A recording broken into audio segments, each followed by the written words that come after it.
ఏం భయ్యా, కష్టాలు ఎక్కువైనాయా? ప్రాబ్లమ్స్ ఎక్కువైతున్నాయా? బాధపడుతున్నావా? చచ్చిపోవాలనిపిస్తుందా?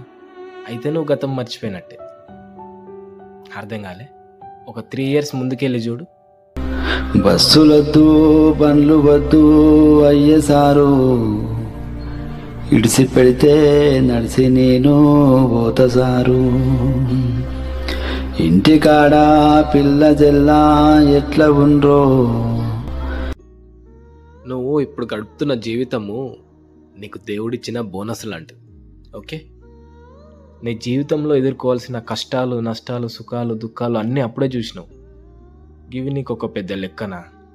మాట్లాడు, పోరాడు, ఏదో ఒక రోజు నువ్వు అనుకున్నది సాధించు. ఇలాంటి పిచ్చి పిచ్చి థాట్స్ని తీసేయి మైండ్లో నుంచి. ఆలోచిస్తే ఆన్సర్ దొరుకుతుంది. హ్యాపీగా ఉండన్నా. బాయ్.